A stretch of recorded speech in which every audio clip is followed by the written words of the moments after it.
everyone. Thanks so much for joining me for this week's episode of When I Grew Up. On today's episode, it is my pleasure and honor to welcome my guest, Phil Jung. Hey, Phil, how are you? Hey, Blair, it's awesome to be on the podcast with you. I think it's 124 episodes or so Yeah. that you've recorded, which is incredible. So I am honored to be maybe the 125th, depending on where you are in the editing cycle. But yes, it's an honor to be here. Thanks for inviting me. Oh man, the honor is all mine, and I really appreciate it. We had to rearrange our scheduling. I got sick and stuff, so I thank you for your graciousness in making the time for me tonight. So Phil, I'm not gonna I feel like I can go on and on about just how thankful I am, but I'd like to know, what is it that you do? Yeah. So as part of my day job today, I'm a venture capitalist. So I steward capital on the behalf of our limited partners or investors. Hmm. They entrust us with their capital. And what I do with that is on a day to day basis, I invested in early stage tech startups. Some of you may have heard of the show Shark Tank, which is a glimpse of that. It's a TV version of that, but still the tenets are true of what it looks like to make early stage investments in tech companies with the aspiration that one day they become big unicorn type of companies. Think today's Facebooks or Amazon or Netflix. Those all started off as tiny startups a long time ago. But venture capitalists are the funders who helped um, conceive that concept in terms of providing the capital to get the ideas off the ground. So that's what I do on a day-to-day basis. I invest in companies and with big aspirations of becoming category-defining companies one day, so that we provide a good return for our investors and hopefully do some good in terms of bringing forth technology with a redemptive lens to the world as well. Oh, okay. So I'm not going to pretend I know anything about investment in venture capitalism, but I'm really excited to learn more.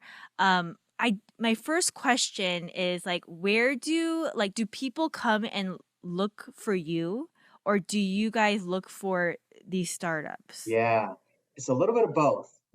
Um, Thousands of companies are started every year, and a lot of these companies may not be revenue generating from day one. Mm-hmm. For instance, in contrast to, let's say, if you open up a restaurant, the hope is you have customers that help pay the bills, and so you have revenue from day one, hopefully. Mm-hmm. But a lot of these technology concepts won't be generating revenue in the early days. You need to hire an engineering team to build some sort of technology product or software platform. It may even be years before you see a single dollar of revenue. For a lot of these startup ideas, you need capital investment. And if you're not, if you as a founder or a CEO don't have, a lot of wealth, for instance, that you can pour into your company, you'll need to raise that from outside sources. So that's where often people come knocking on investors' doors, venture capitalists in particular, to help fund their idea, their startup idea, to bring it to life. Now, at the same time, VCs, part of what we do is we proactively source deals as well. So we'll go out and try and find people that are working on interesting concepts that may have not actively sought out capital yet. Mm. So VCs will do a combination of both, of incoming deal flow and also going outbound to try and find perhaps somebody who's working on a innovative technology at a university lab, right? They have not yet started the commercialization process, but an investor might say, "Hey, there's something really compelling here that I think we can create a company around." So they may proactively Mm. seek opportunities like that as well. So what makes a company worth investing into? Yeah, it's a great question, and if that's the million-dollar question, if Right. if if that was down to an exact science, then you really wouldn't need VCs because everything would Mm. just be kind of a checklist that you could go through. But there's definitely more art than science to that. There's a lot of factors that go into building a great tech business. And I should mention too that there's only a small portion of companies that are started that end up being invested in by VCs or venture capitalists. Sorry, can you say it one But more time? yeah, there's only a small portion of companies that end up getting funding from venture Oh, capitalists. why is that? Just by nature of there being a limited pool of VCs and capital out there, right? And so most companies are actually started by generating revenue and customers, as opposed to burning cash in the first couple years. Mm. Um, so just and especially over the last 10 years or so, when there were news outlets like TechCrunch or Fortune or others that were highlighting kind of the rise of entrepreneurs and all these headlines of, oh, this company raised tens of millions of dollars. Entrepreneurship has almost become sexy in terms of a career opportunity pursuit. So with a lot of that, there has been a lot of interest in startups, especially tech startups and venture capital. But just because your company does not raise outside funding from VCs does not mean that you're not building a worthwhile endeavor or business, Mm. right? I think some of the statistics that I read, it's something like less than 5% of all new businesses raise outside venture capitalists dollars, right? Mm. So what does that mean for the rest of the 95%? Does it mean those are bad business ideas? No, absolutely not. It just means that those businesses perhaps don't fit the venture capital model. Um, and the venture capital model is, we're trying to find the next Facebooks, right? Or the Amazon. So companies over a certain defined period of time can go from zero, so just an idea phase, to Mhm. becoming massively impactful, big financial outcome type of companies.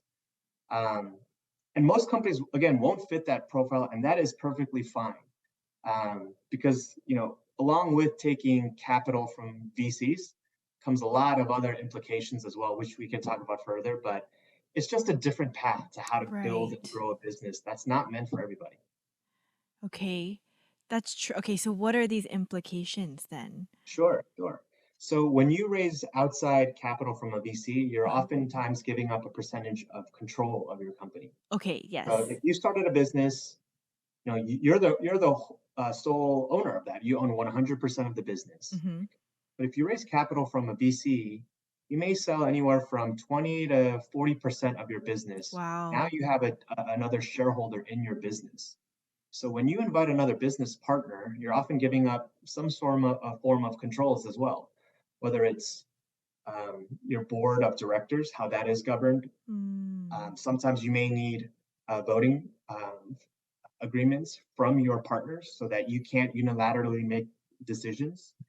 Um, Sometimes you may unknowingly or knowingly build controls in where you may become ousted as a CEO because the rest of the board or your investors may not like how you're running the business. Wow.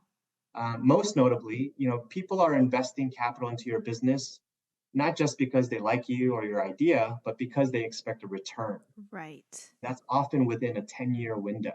Ah. Oh, what happens if you're growing your business, but it's growing just modestly instead of kind of at these big, 3x year over year types of growth trajectories? Well, investors or your board may say, you know what, Miss CEO, you're not running the business to our expectations. We're going to bring in somebody else to run the business. So Wow. all of a sudden, you may lose that position and control of your company, which may often have been your life's work or your baby, because of the kind of the expectations of venture capital, which is to provide a return to their investors, Mhm. and usually at in a 10-year window. So again, that's why not every business is meant for raising outside Right. capital, despite what a lot of the headlines in today's news might say is success. Okay. That I mean, yeah, that makes there's a lot of risk, I guess. And I guess my my thought was, oh, like wouldn't the venture capitalists just pull out if they but then I guess the better thing to do would just find a new CEO Yeah, because it you depends how lose much less control money, they have. right? Yeah, because they still might believe in the idea and they Mhm. may say, to use an example, oh, Blair, you're the CEO. The concept that you started is brilliant, but you're just not the right person to take this to the next Mm. level. So we still believe in the idea. Let's bring in a professional CEO who has 3 decades of experience in this industry because they still like the idea and they see the potential there. Right. So they may say, here's your severance package, and we'll bring in somebody else because we still want this company in 3 years to achieve that $1 billion valuation status. Uh, so Oh, yeah, it's not for everybody. okay, but then the person that like had the original concept, right, comes to a venture capitalist because they believe in what they have, right? That's right. They Okay. say, I have this incredible idea, and I know that it's going to take capital to bring this idea to life. Right. It's more than the perhaps the $10,000 of savings that I have. I know I'm Mhm. going to need $1 million Mhm. capital. to Mhm. hire 4 engineers to build this really innovative technology product. So I know I can't do that on my own. That's why I'm coming to you as a venture capitalist to help fund this idea. And I know I'm going to have to give up 25% of my company, but for me, it's worth it because the goal is in 5 years, my company will be worth a lot more. So, even though I own less of it, Mhm. that pie will be bigger. So that's worth the journey for me. So that's a lot of the calculus that entrepreneurs make as they think about raising capital. I see. So in this, like, say you like sign a contract and you do it, right? You invest, like even say the example you just gave, right? Like the hiring the engineers and things like that. Like, um, I'm assuming with something like that, there's like just a time frame, right, of when you want to see results until the Mhm. money they stop giving money or what? Yeah, Okay. yeah, yeah. No, that's Okay. right. That's exactly right. Okay. Usually, what that looks like is they refer to it as runway. How much runway are Okay. VCs funding you? So Mm. usually, when an entrepreneur raises a round of capital, it's to provide runway for about 2 years. Startups are iterative processes. So, in 2 years, that's enough. A VC might say that's enough time for you to recruit a team of 4 engineers, and for you to build initial MVP or minimum viable product to put out into the world. Mm. And it might not be perfect. However, it's probably good enough to try and get customer feedback to validate whether the idea that you have is worth pursuing even further and pouring more capital behind. Mm. So usually, within a couple years or so, VCs and the board might look for indications that what you're building is on the right track. Okay. If you've spent millions and millions of dollars recruiting a great team and building a product, but turns out that the market doesn't want to pay for it, there might not be an actual need for the technology that you're building. And so Mm. investors or other shareholders might say, you know what, at this point, we're not going to fund this initiative anymore. And they'll divert their attention and the resources to other startup ideas. So that's kind of how the life cycle works. Oh man, money can be kind of scary. It is, and the implication of that is for entrepreneurs, it is a tough road, Right. especially in the early days when often you don't have a full team built out yet. This is your life, most often the product of your life's work, Mm. and you have this perspective on a future state of the world, right? And you want to bring that to life, and so it is very, very difficult. The highs are very, very high, but the lows are very, very low in times in the entrepreneur's journey. And that's where I think the opportunity too for certain types of VCs Mhm. who empathize with that and can Mhm. be more than just a blank check writer, right? So for folks to really partner with an entrepreneur through those ups and downs and honor them, even if a concept may not be working, and certainly when things are working too. I think that's an opportunity that presents itself for certain VCs to be different than what kind of the current industry standard is, which is pretty ruthless at times. Yeah, yeah. As those of you who have seen something like Shark Tank can know that industry to be. Right, right. I mean, I'm gonna assume you're one of those kind of VCs. And um okay, like my other big question, because I know nothing, where does this capital come from? Yeah, yeah. So you may have heard of or the listeners, you may have heard of a term called angel investors. So Uh-huh. angel investors are individuals who are, individually wealthy. Perhaps they're a successful executive or they've sold a prior company before. So they're investing their personal capital. Hey Blair, I really like your podcast idea. I would love to invest, $10,000 of my own money, Phil's own money, into your business because I believe in what you're doing. Okay. And yeah, I hope it goes well. And maybe down the line, it becomes a big business and I get a check back someday. That is very different from a venture capitalist Okay. because a venture capitalist, they don't invest their own money. They are investing other people's money. Oh. They are, in some sense, venture capitalists are professional fund managers, right? So Okay. people might say, "Hey, you know what? I really like the idea of investing in startups, but I don't know how to evaluate them. I don't know how to find them. I'll just steward my capital with a venture capital fund."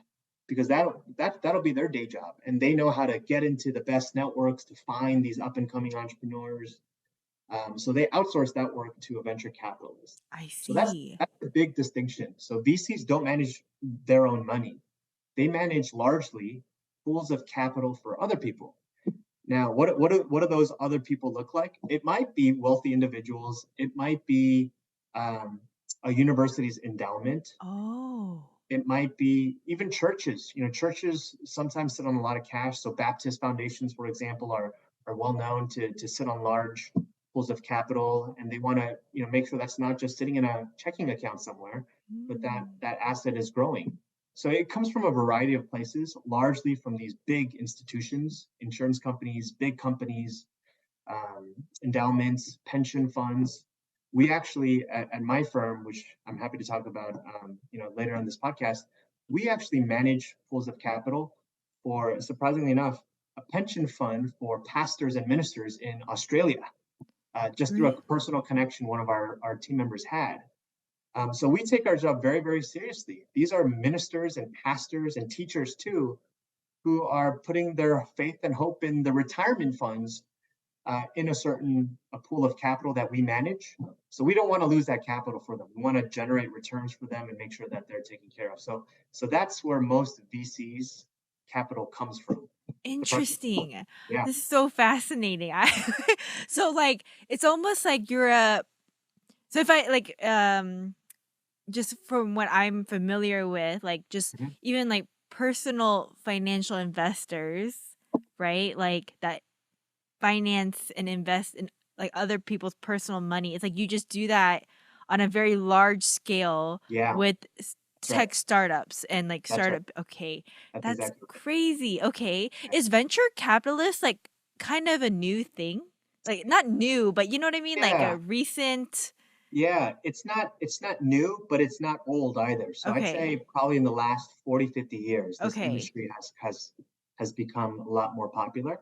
But it's in the grand scheme of the financial markets and the financial systems, it is a very newer and smaller piece of that bigger financial system. That's for sure. Wow. Mm. Okay, so Phil, what does a typical day for you look like then? Yeah, yeah, great question.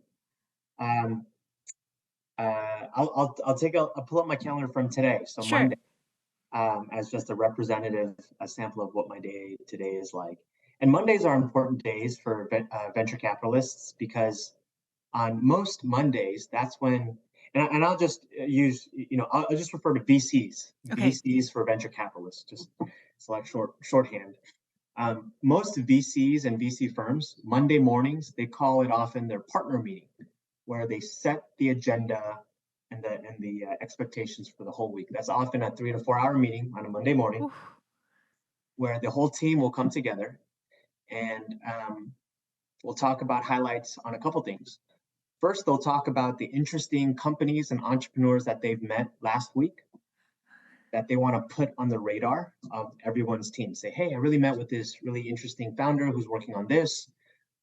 It was interesting enough for us to dig deeper in due diligence. And I wanted to kind of mention this now so that everybody can start thinking about questions or if they have connections in the space that we might want to talk to as we get smarter about the industry, et cetera. Second, they'll give an update on those companies that are currently in due diligence.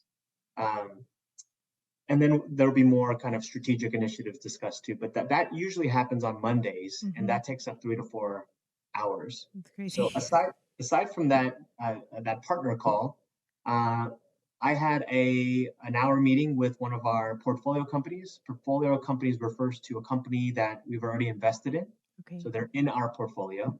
So VCs might work on a variety of items with their portfolio companies. It might be a board meeting. It might be providing feedback on a new product or a go-to-market strategy. Mhm. We might be helping to interview the next hire that the startup is looking to make. Maybe perhaps one of those engineers or their next operations lead, and they Mm. want their investor to help in their process of vetting individuals that might be a great fit for their next hire. So there's various ways that we touch base with our portfolio companies, but that usually takes up an hour or two of time. Um, I blocked off an hour of my time midday to really dig in due diligence on a company that I had met a couple weeks prior. And I was really digging into due diligence now. So I was digging into their financial statements. I Mm, was digging into their org chart. I was digging into their operating model or their financial model to understand what are the key drivers of growth that's going to propel I see. 2023 to be a big year for them. So really understanding the business. So you have to have a kind of deep, dedicated time to dig into that. I had a call in the afternoon with a fellow venture capitalist from another firm, but part of how VCs stay up to date with the market is by trading notes. And Mm, on that call, I shared, hey, these are two or three interesting startups that I met with. Is there anything interesting you've seen? We kind of exchange notes on what we're seeing in the market and sharing opportunities as well. One of your earlier questions, Blair, was how do you find these entrepreneurs? Do they come knocking on your door or do you have to proactively seek them out?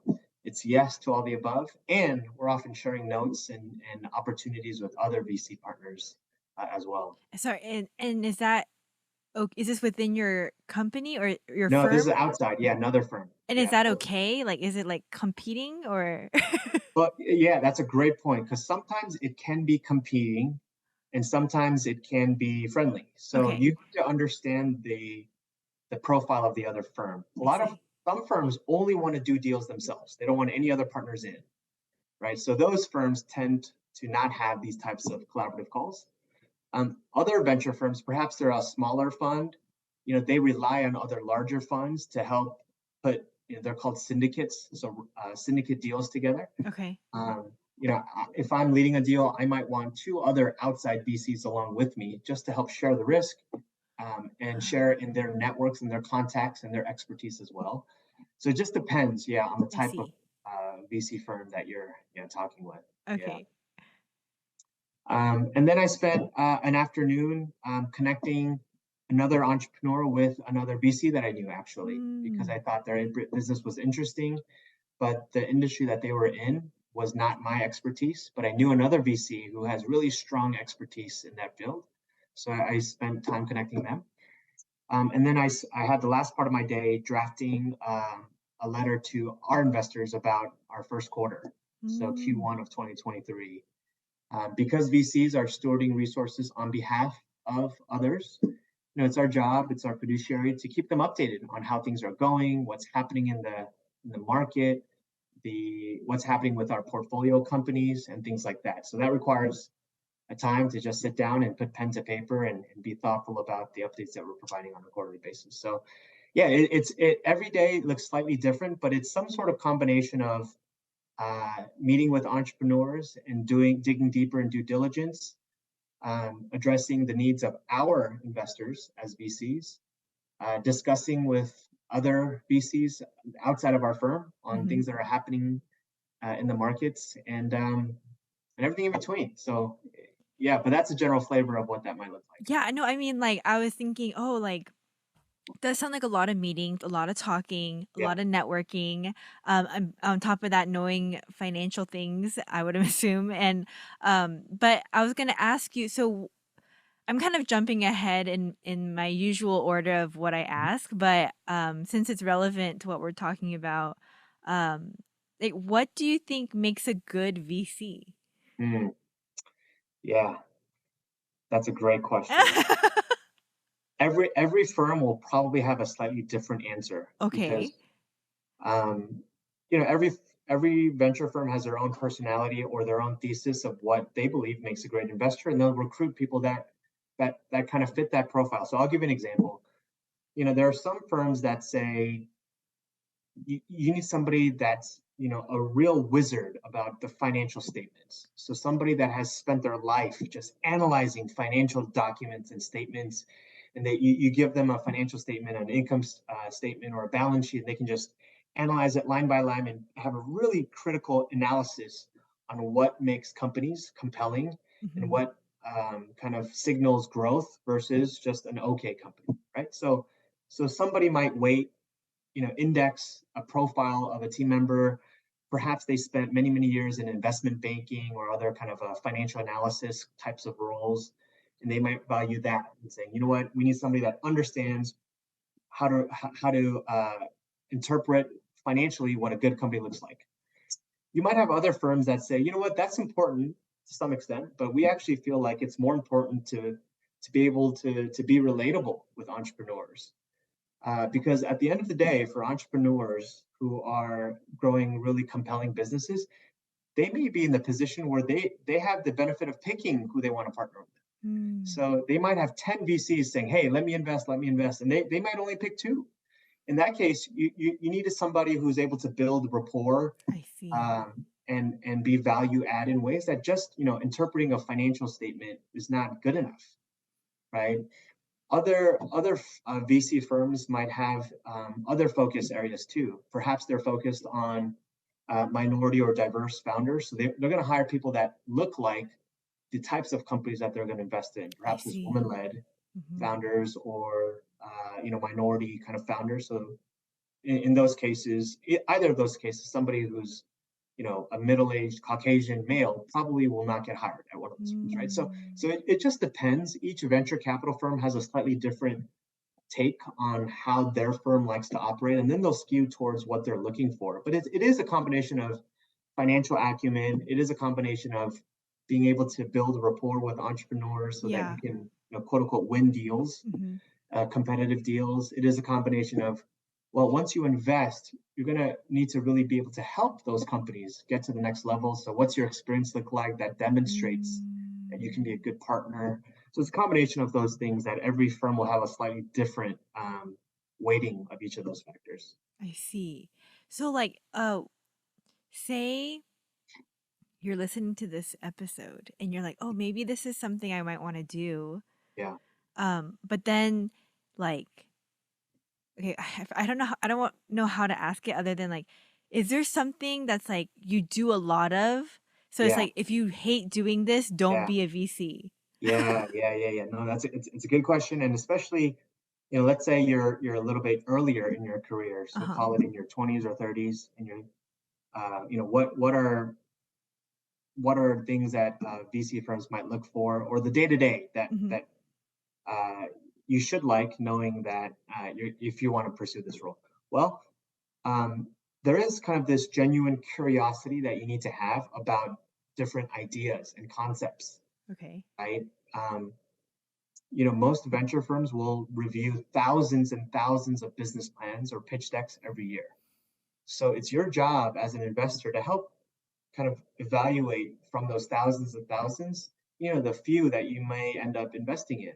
Mm, So you need to have this natural curiosity of not the current state of affairs, but the future state of affairs, right? Before Amazon, for instance, nobody would have thought, not only can I buy books online, but groceries and whatever else you may need in 2 hours. Like that world didn't exist before. right. So you need to have this curiosity of seeing an entrepreneur's vision and seeing if that there's actually some credibility to bringing that vision to life. So that sounds really cool, but what that often looks like, it's lots of yeah, it's tough, right? Because I you're would be oftentimes, terrible at this. I would be so yeah, bad. yeah, it's hard. It's hard because you don't really know until years down the road, and a lot of the job, unfortunately, for all VCs is saying no a lot, right? You're rejecting entrepreneurs often. Um, and for most VC firms, because you're saying no so often, probably 98% of the time, you're saying no, no, Mm, no, not a fit, not a fit. That can become very discouraging, right? mm, You're crushing people's dreams in some sense.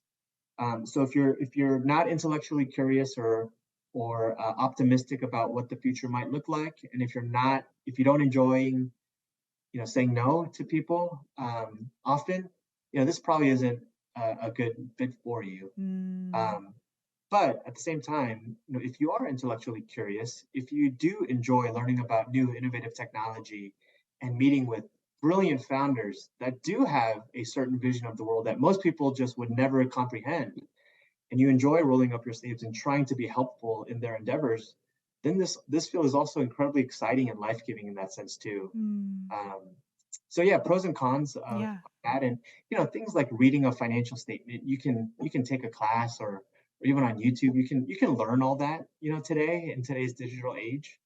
But it's really about, the people skills of, building empathy with founders and wanting to be selected as a partner for entrepreneurs. They want you to partner with them as they grow their business. Those are some of the more softer skills that you can't necessarily just read out of a textbook. Right. That you'll need to. I mean, you can certainly hone your skills there, but that's certainly elements of the job that you should enjoy. Yeah, yeah. Well, thank you so much for transparency on that. I just, I my one of my goals in the podcast too is to just um kind of eliminate this fear of the unknown and what you're getting yourself into. So, thank you for answering that so honestly. Um I've gotten so um fascinated by everything you've been talking about. I really do though want to know in when you were younger in high school going into college, were you like, I'm gonna be a Yeah, VC or like yeah, what was that like for you? Can you take me all the way back? sure. Far from it. I had no idea what I wanted to do. Um, my parents immigrated from Korea, so I grew up in an immigrant household in California in the Bay Area. I was a very fortunate. My mom was a musician, so she played piano at church at our immigrant church in San Jose, and so I was always around music. She wanted me to pursue music. So growing up, that was kind of my main extracurricular activity. I played the cello. I was okay at it, so I was in orchestras and did cello summer camps and recitals and competitions and so for college, my main extracurricular supplemental activity was kind of my musical endeavors. Really? Uh, Wow. yeah, I was okay at it, but it wasn't really life giving for me. So unfortunately, I didn't continue that post college. But it did help me, I think, put together a compelling admissions package. I think Yeah. our application package. Um, so I was very fortunate. I went to UC Berkeley. I studied economics, and for those who are familiar, economics is what you study when you're not quite sure what you want to do, but maybe something business. It may be useful down the line. So that's what I did, and I graduated. And going through my undergrad years, for me, it was more of a process of elimination. I knew what I did not want to do, that ultimately led to perhaps the business world. I was just horrible at the sciences. I hated memorizing. I knew that kind of stuff wasn't enjoyable for me. I did not like seeing blood. I know that, so the medical profession was out. Coding and the engineer. There are lots of engineers at Berkeley. That kind of type. I didn't like that. Mhm. I wasn't really great at the liberal arts. I didn't like this kind of free flowing philosophical ideation. That wasn't for me. I was very practical in that sense. So perhaps business or econ, it was Right. more a process of elimination. Um, when I graduated from school, I ended up at a consulting firm in the Bay Area where I was working with Fortune 500 software clients in the technology industry. Oh, So wow. that was how I got introduced to tech. Mm. Big software companies like IBM or EMC or VMware, where I really saw firsthand how a somewhat simple software application can have kind of global reach. And so, Mm. but more important than that, working at a consulting firm, I think was a blessed place for me to start my career, because you're working, for those, and I'm sure you've had prior consultants on the call, you're working closely with teams. You're working with a team of four. Depending on the firm, they might call it a pod or an engagement team. And it's usually, some junior folks with some senior folks that are paired together. You're traveling all the time on the road, oftentimes to not glamorous places.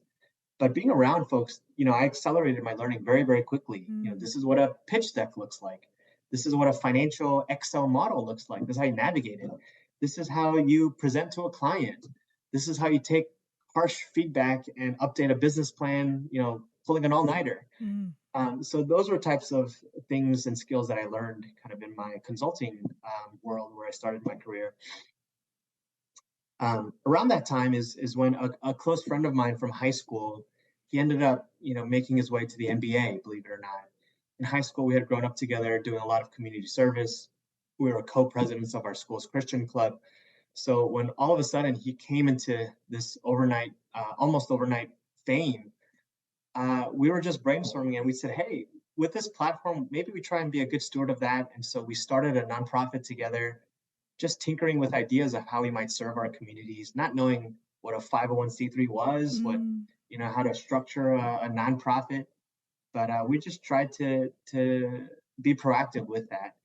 Um, we ended up doing a lot of community organizing work, supporting organizations, and to this day, that continues to be kind of my nights and weekends types of um, side project and side endeavor. But today we have full time staff that help lead that on a day to day that's basis. amazing. So, like, Phil's not gonna say it, but I'm just gonna name drop. It's Jeremy Lin, everybody.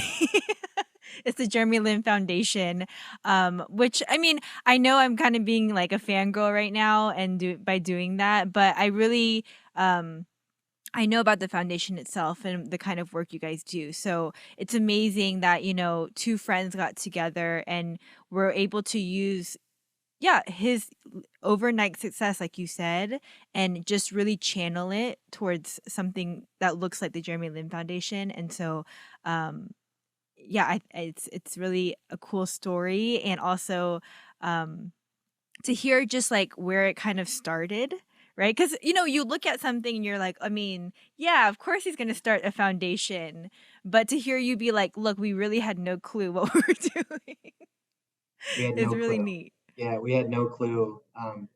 We just thought, hey, let's try and do something positive with Yeah, this platform. it's amazing. And we made a ton of mistakes along the way. We made some very bad hires, brought in some not so great advisors. But along the way, we've learned a lot. And, today we have, real professionals helping us It's in that. amazing. But yeah, it's been great to see that. But that was a big driving influence for me, seeing the type of impact you can have on a community Mm. and those underserved. And around that time is when I met my now wife, who worked in education.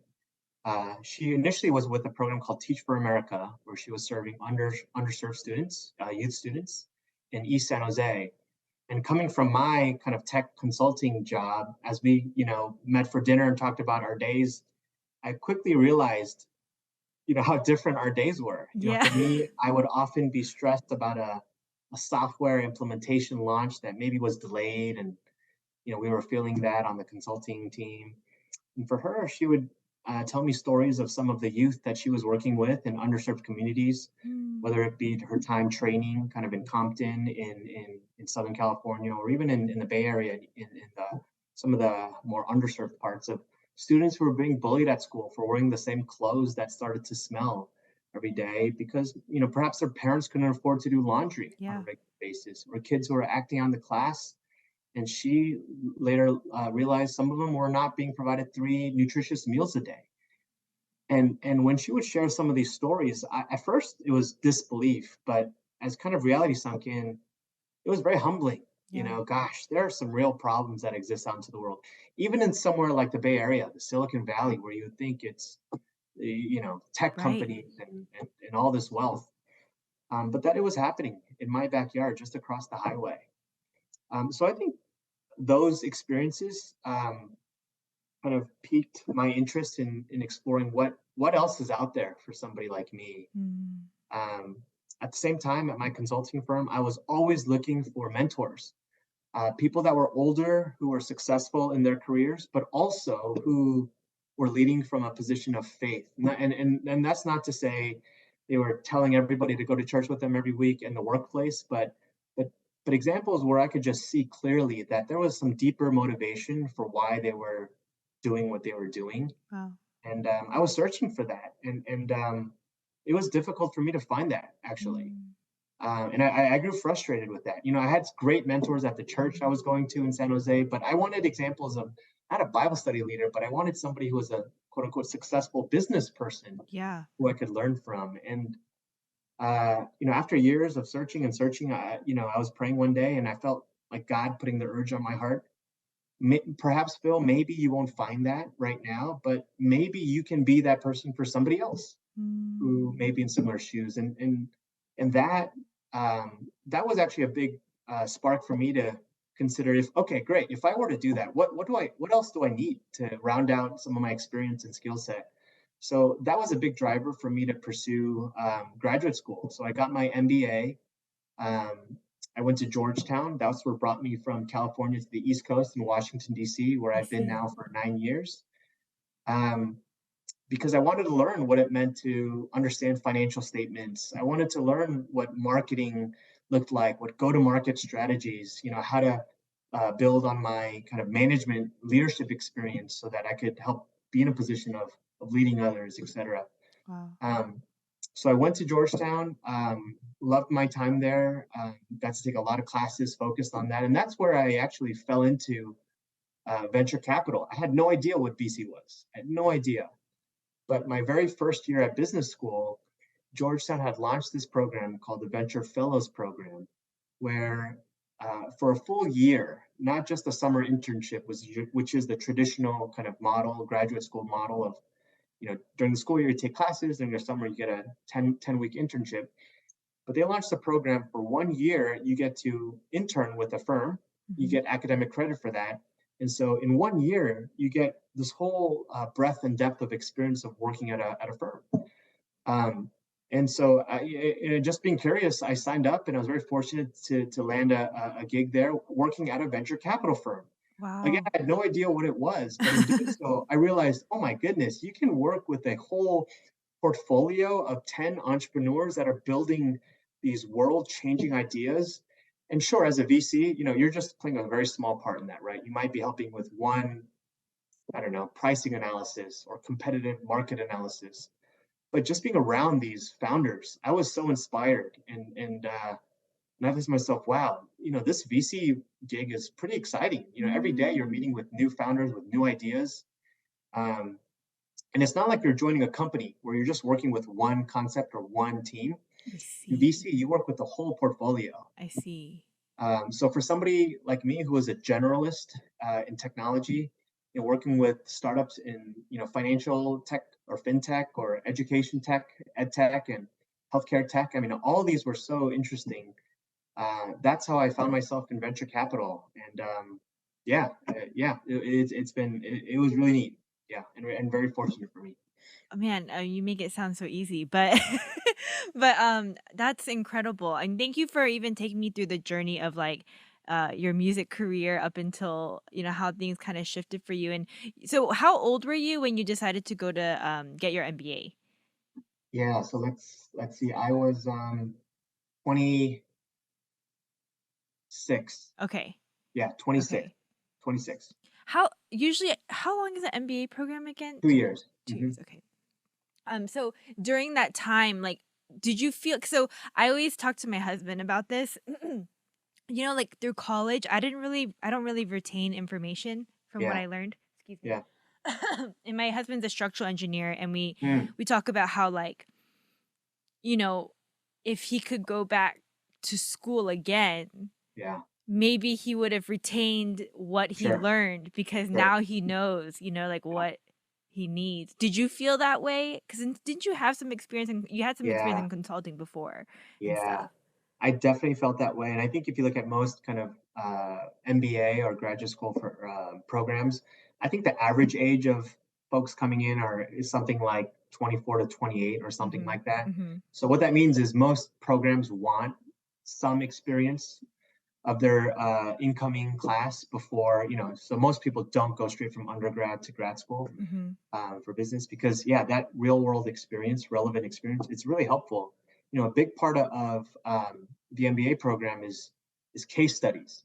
So yes, you learn from textbooks and whatnot, but more so, you're given kind of these 10-page case studies, a real life example of a business problem at a Mm-hmm. specific company, and then you work in teams, maybe 4 to 6 people.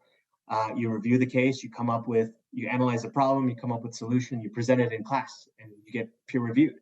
So yeah, a lot of the learning is by learning from your peers.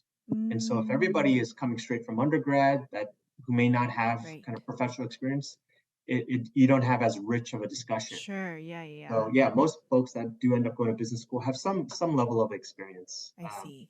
in the professional field before going back to school. I see. Okay. Um. So when you fell into VC world, like, have you been at the same firm since, or? No, yeah. So I've um, in graduate school, I interned for two VC firms. My first year, I interned for a firm based in California, but I was still in Washington D.C. for that. My second year, I interned through the same program at another firm for 1 year, and then when I graduated at 28, I was recruited to join full time at a firm locally in the DC area where I was for almost 4 years. Um, and in that role, I was doing a lot of what I mentioned earlier of meeting with companies, running due diligence as we were getting to know companies and opportunities deeper. Once we invested, I was supporting those portfolio Mm. companies, meeting with our investors along the way, and things like that. So I was doing all the above. After about 4 years there, I had the opportunity actually to join one of my companies that I invested in as CFO. Oh. So, Oh, you know, that's right. I read this yeah, somewhere. yes. So I joined, and I can talk about that too. And I was there for about 4 years, and then I've recently come back to the VC side, which is where I am today, at a firm called Sovereigns Capital. We're a faith-driven investment fund, so I could talk about that too because there's not many that look like us out in the investment world. But anyways, yeah. So I started in venture. I joined one of my companies, startups, in an operator role, and then I ended up coming back to the VC side. Yeah, so the when you um took a break from VC to join one of your companies that you invested in, Yeah, um, yeah, like, it was a financial operator, or? yeah. So I was the chief financial Okay. officer and the chief HR officer at the company. I joined when we were about 50 employees, and by the time I left, we were at about 350s. So we went through a period of rapid growth. This company was in the mental I'm health. sorry, what was the number again? You started at how many and then went to what? When I first joined full time as Uh-huh. CFO, we were about 50, and then by the time I left, we were about 350. That's crazy. Yeah, yeah. It's really one of those God moments because I joined in 2019, and what our company did was we built a tech platform that enabled virtual and in-person mental health care. In 2019. Yeah, in 2019. And so when COVID hit in 2020, we were one of those companies that, you know, right place at the right time to help Like, tens of I'm like, thousands "Did of are people. you a prophet?" Like, how did you, Yeah, like, no, I how didn't. that Yeah, is I'm shocked. Like, I mean, no, I yeah, just feel like, wow, like, that is God's favor. I mean, I'm sorry to be so forward, yeah, yeah, but that's amazing, Phil. Like, so you just they hired you because they loved you and they just wanted your gifting, and then it just happened to be that year? yeah, yeah, yeah. When I look back, well, everything that I've looked back at, yes, I worked hard, but ultimately God opened doors for me, and it's also the case for this company. So the company that obviously I was an investor in this company. I've Uh-huh. known the management team for many years, and then I I led see. an investment in the company. So the relationship goes back many years with this Mhm. team.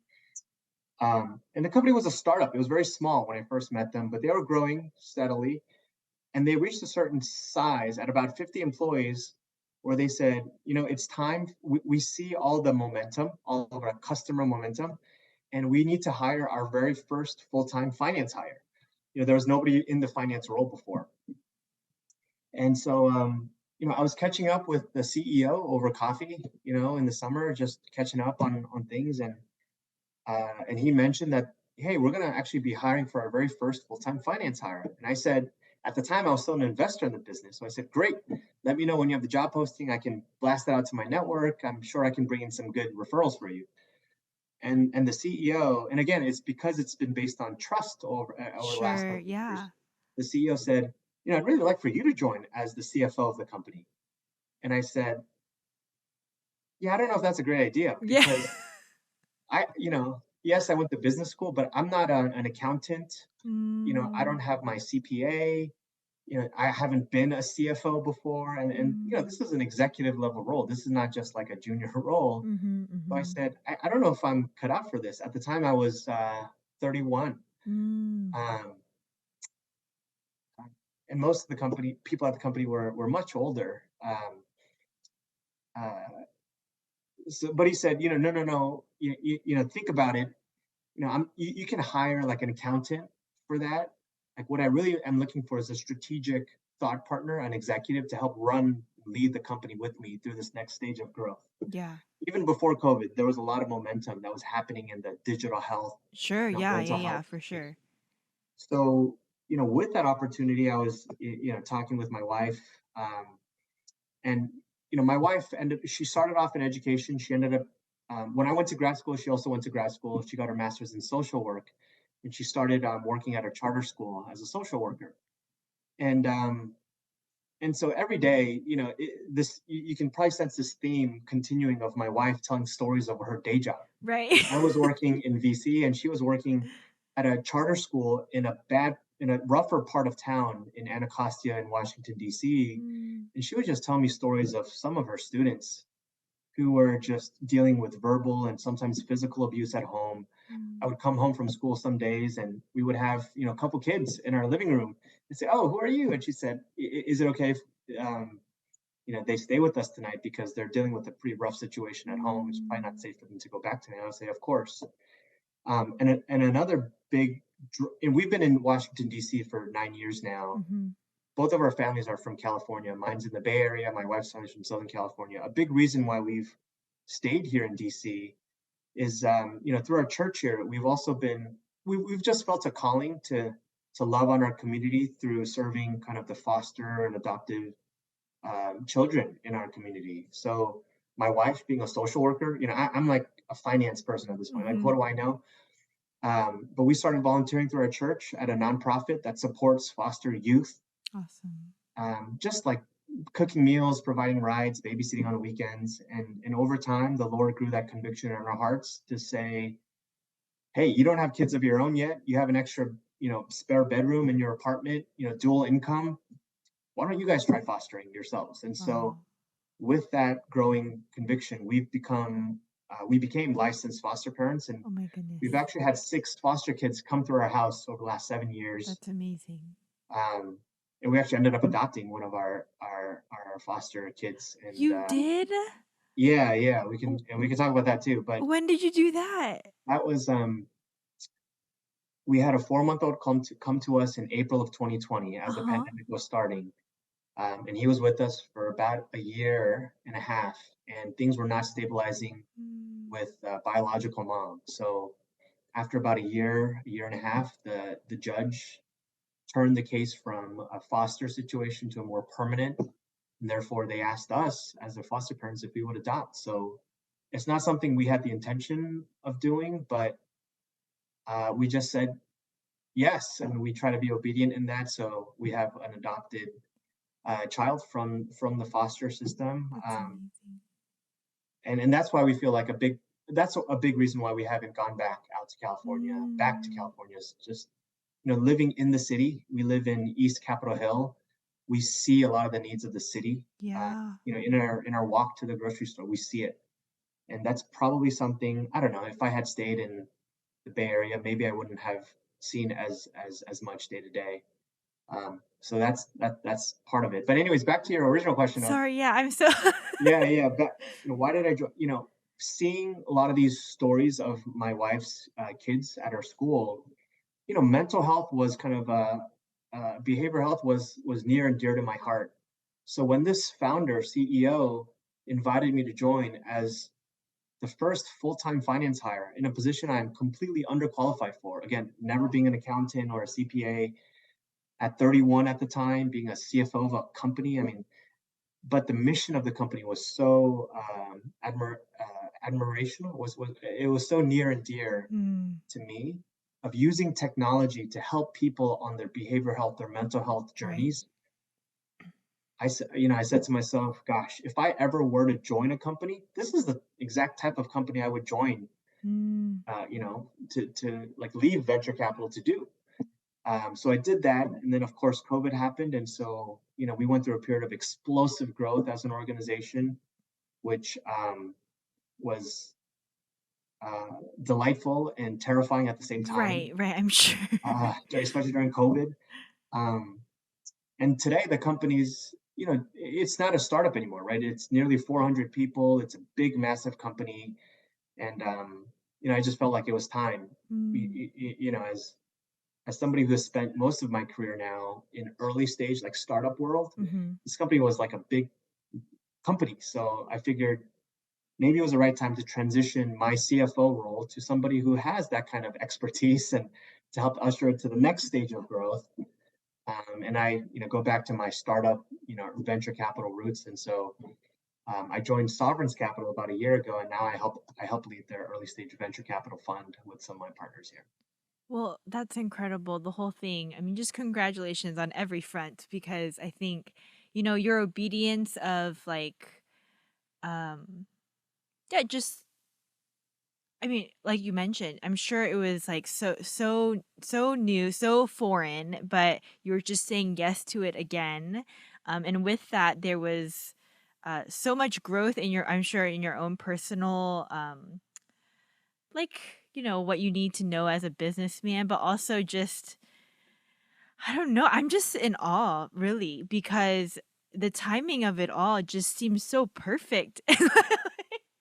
And to be able to like be in the thick of it of a growing business and to witness all of that and then see the fruits of all of the investment, personal and financial, that you guys made. Man, congratulations, truly, Phil. Yeah. I know you're a humble guy, but I just feel like it's worth talking about. And man, so how old is your little guy now? Yeah. So he's three. Yeah, he's Ah, three. how is it? Is he teenager yet? Totally a three-nager. He's in preschool, and he's putting, it's great because he can string together thoughts, rational thoughts now, and so now he'll Yeah. argue with us. How old are your kids, Blair? 6 and 4. Right. So you know this, Yeah, right? I'm Like out of the I'm li but, I remember the thick of it, and it it gets it gets better, but then the struggles are different. sure. Yeah. Yeah. Yeah. Yeah. So we just overcame this potty training stage, which is great because now he's potty trained. But Great, yes. yeah, but just like going back and forth now of his wants and desires, and you can verbalize that now. And yeah, yeah, it's tiring, but it's also it's it's this sense of like fatherhood and protecting a little one, and it's different. We were his foster parents for a year and a half before we were his Sure. legal Right. adoptive parents. Mhm. The day to day of living arrangements, none of that changed, of course, right? He was Mhm. he was still with us, but when it became official, there was something that clicked. And he's African American, so he doesn't look like us. My wife's also Korean American. So, if we're out in Annandale, which is a little suburb outside of Washington, D.C., with the small Korean community of restaurants and grocery stores, and, we're holding hands, walking down the Yeah, grocery aisle, we get a lot of curious looks. I'm sure, When you yeah, have yeah. this kid, he loves jjajangmyeon, which is like black bean noodles for those who aren't Korean. He Yeah, loves it. And he loves kimchi. Um, you know, that is people awesome. people look at him like, what's going on there? Like, I'm so puzzled. Um, so that has opened up so many conversations, like of Mm, what we're doing. Like, oh, are yeah, you like their babysitter? Like, oh no, we're his parents. With I love strangers it. and friends, just of Yeah, what fostering yeah. is, adopting, all Oh, that. So man. We're gonna have to do, like, a part 2 with you and your wife or something, like, everyone likes my wife much better than they like me. when I grow up, I wanna be Yeah, adopted or foster parents. That would be yeah, yeah, yeah, amazing. That would be yeah, yeah, yeah. amazing. I will plant that seed in her. I think she might be interested. Yeah, you should. I mean, I would love it. Yeah. But okay, sorry, a little bit off track, but but yeah, uh, what was I gonna say? What were we talking about before I got into this? So you're asking, did I stay in venture or was there like Oh, a yes. roundabout path? So That's yes, right, I that's right. did I that wanted startup to talk role and about then I came your back to venture. that's right, your current firm. I'm sorry, we are going past my hour with you. Just a few more questions, and I won't Yeah, take up no too much problem. more of your Happy. time. Yeah, yeah. But your current for Sovereign I'm sorry, what was it called? Sovereign Sovereign's Capital? capital. Okay. Sovereign's Capital. Yeah. Um, so yeah, that sounds really interesting to me, like to have a faith-based venture capital firm. What does that even mean? Yeah. So, at this point in my journey, I've worked for a couple different VC firms, and um, I definitely sense kind of almost this power dynamic, right? And I've seen it at this point multiple times now, where and I alluded to this earlier. There are thousands and thousands of entrepreneurs starting their businesses every year, but only a handful of them are actually able to get VC funding. Um, so, with that inherently comes this power dynamic that exists, right? A VC's time is more valuable than an entrepreneur's time because a VC meets with, Mm. I don't know, 20 entrepreneurs a week. So if you're not the right one, then that's okay. There's going to be a next one. And there's almost this formulaic kind of like cold-blooded essence of being an efficient VC, right? Like you have to say no quickly, can't get your emotions involved because you can't spend time with those that you're not going to invest in. You have to spend time with your quote unquote winners. So what that often looks like is, founders and entrepreneurs being ghosted, right? Like all of a sudden a VC may disappear. You may not hear Mhm. from them. I Oh, what see. happened? I thought things were going well. What happened? Well, it turns out they're just working on another deal that's more interesting than yours. And they're just Mm. bothered not to tell you about what they were working on. Or there are some bad actors that I've seen in the industry too, where, a VC doesn't have genuine intent in investing, but they invested in a similar company and they're just trying to extract knowledge from you. Oh, Um, heartbreaking, gosh. so there, like any industry, there can be some bad actors, but especially in VC, I think the bar has been set pretty low Mm. for what it looks like to be I don't know, a redemptive, a value add, just even an empathetic person. And so, um, I've been friends with folks at Sovereign's Capital for a long time. Um, and as they were raising their next fund to invest in the early stage kind of technology space, they kind of open-handedly asked if I would consider partnering with them. They liked my prior investor and startup operating experience, Mhm. and what's different about Sovereigns is, in many ways, they are like other firms. They invest millions of dollars in early stage tech companies and whatnot. But what's very different about them is they invest in faith driven entrepreneurs. So, in addition to tech plays and tech roadmaps, Mhm. over the next, what are you building over the next 18 months? Yes, that's important. But they just as importantly look at culture roadmap. What are the mission, Mm. vision, values of an organization? What is the deeper motivation for why you are starting a company? What does success look like for you as a founder entrepreneur outside of financial success? Yes, that's important. But what does it look like to take care of your employees and your board members and your clients and your vendors? Mm. And the thesis driving that is, our God is a God of, he was a creator. He created the universe. He breathed life and he told and he commanded Adam and his people to have dominion over the earth. And so, in some sense, all of us, as being made in the image of God, we have the sense of this creative spirit. And especially for entrepreneurs, what does it look like for you to build a tech company? And it's very easy, of course, to pick on the big, outliers like, and again, an Amazon or a Netflix or a Facebook. But these are disruptive tech companies that have permeated our everyday life, Mm. right? And so that's the opportunity that tech companies have. Mm. And so, what would it look like if you were investing behind leadership teams and founding teams that were not building, quote unquote, Christian businesses, but Mhm. building businesses for the world, but doing so from a place of deep conviction of how you can love your neighbor or how you grow and steward a business? That's what we're looking for. And that's very hard to find, in this day and age, of course. But that's what we feel is our calling at Sovereign's Capital, to love God and love neighbor through how we invest capital, because capital has influence. And when I met some of the founders in the Sovereign's Capital portfolio, it was very clear to me. I said, wow, there's a difference here. And I just feel privileged to be invited to help this type of venture capital firm that exists um, out there. I mean, people can't see my face right now, but like, I mean, that sounds amazing. Like, I'm like, I'm I'm all about that, you know? Like, I wanna be part of that. What are these founders, you know? And, I guess in my kind of short-sightedness and maybe some skepticism too, I'm like, so these types of businesses that you're talking about, like, that will shake the world one day or is right now, like, there are these types of leaders that exist currently is what you're telling me. They exist. They're harder to kind of um, identify for sure, right? So our job is harder, than other kind of purely secular VC firms Right. because we have to oftentimes uncover that deep motivation and conviction, Right.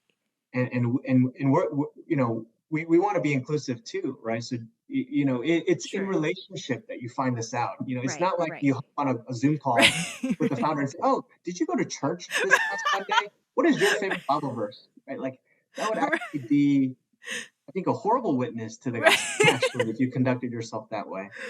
So it does take us longer than most other firms to really get to know teams and therefore get to Right. finding these companies, but they exist out there.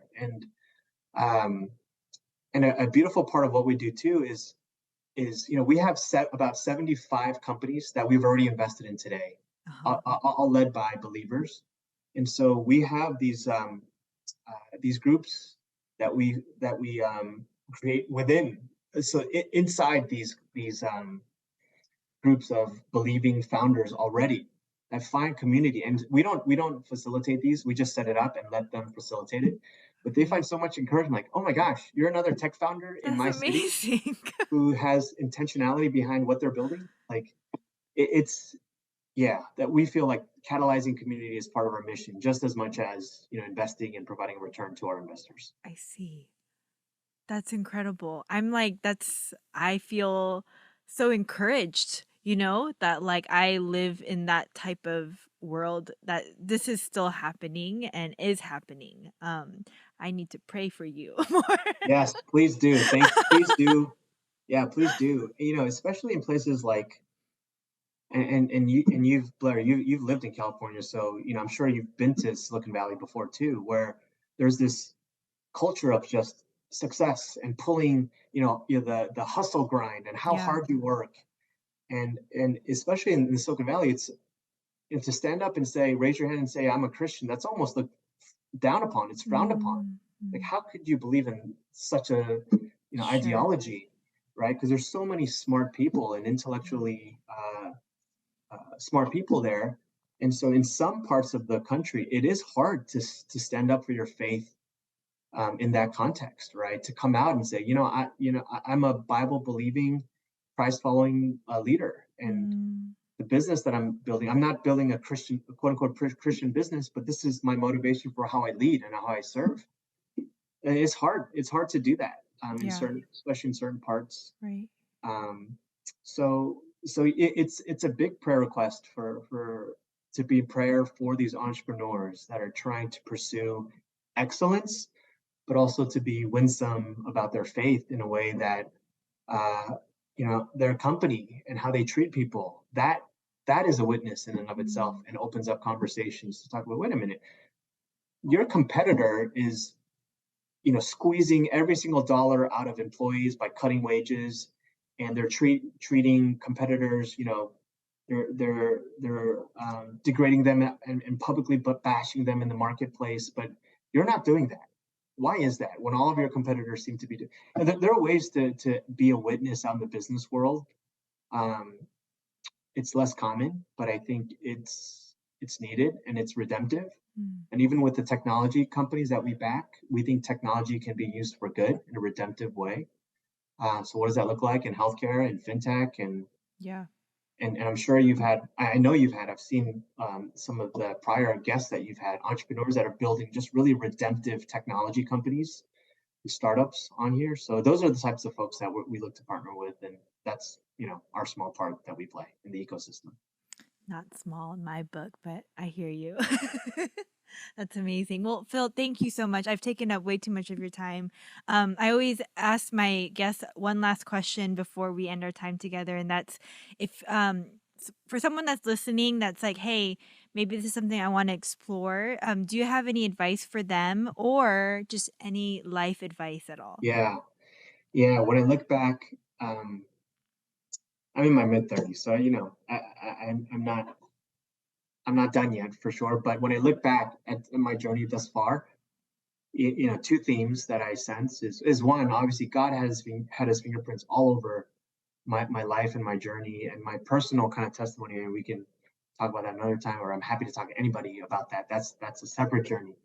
But I see in hindsight, not always during live in real time, but I see how he brought people into my life, Mm, mentors or folks that looked out for me or opened doors, and I see that, I sense that, and in hindsight, when I take a retrospective look back, I see it. And then two, I've always tried to optimize for, like in my career, like optimize for learning, not always just for title or for compensation. Of course, those are important, and yes, very important. But just trying to like learn as much as I can, like put myself in uncomfortable positions where maybe I was underqualified, but I knew I was going to be around smart people or people I wanted to learn from or to stretch myself. Um, when I've optimized for learning, especially in my 20s and early 30s, like that has opened doors and paid dividends for me now that I'm in my mid 30s, mm. right? And like in your when you're in your 20s, you should not try and optimize for your annual salary. I know that's harder to hear if you're in your 20s because, oh, of course, easy for you to say, Phil. I totally get it. I totally get it. And if you can optimize for learning, like maybe it is joining an early stage startup where you're going to wear three different hats instead of one hat as an analyst at a much larger, employer. Mm, But just optimizing for that and just being intellectually curious and being in uncomfortable settings. I took a CFO role when I had no business being a CFO.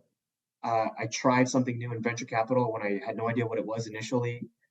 In my role at VCs, I always said yes to every entrepreneur that wanted to meet with me, even though I knew nothing about cybersecurity or like healthcare. But I just tried to like read up a bunch of newsletters and like emails, um, reports on certain industries before I met with an entrepreneur, so that I could at least fake it a little bit.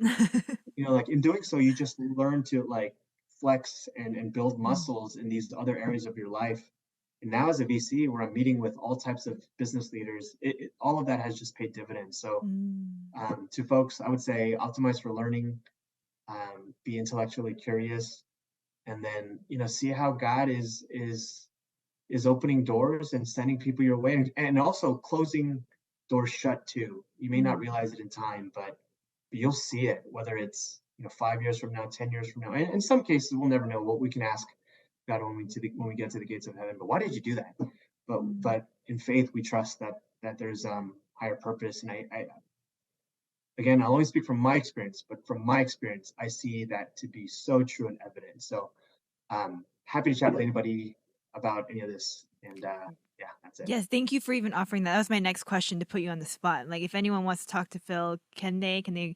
Is it okay if I give them your email address or something? Yeah, yeah. Awesome. Please. Well, man, this Oh, and can conversation. I, on that note, can I make one more plug? I'm happy to chat with anybody. And if you know somebody who's building a business, like a startup, for instance, Yes. like I would especially be willing to chat with them too, just because it's really hard and lonely and tough, especially early Mm, on. So if somebody comes to mind, hey, I know, a friend or somebody at church or my coworker who's working on this tech idea. Um, Even if they're not raising capital yet, I mean, just to talk to somebody and get another perspective on the investor side, I'd welcome that too. So wow, thank you for even saying that. What an offer. And I think I appreciate you acknowledging the fact that it is a lonely place, and for you to offer your mentorship is um incredible. So thank you, Phil, for your time tonight, for just enlightening me with so much information that I'm coming away with so much tonight. So I really appreciate it. Um, Guys, if you have any questions about this episode or you'd like to connect with Phil, please feel free to reach out. You can DM me on social media or you can email me at podcastwigu@gmail.com, and I'd be happy to get you guys connected. Thanks again, Phil, for your time. Until next time, guys. Bye. Thanks, Claire. Thanks, everybody.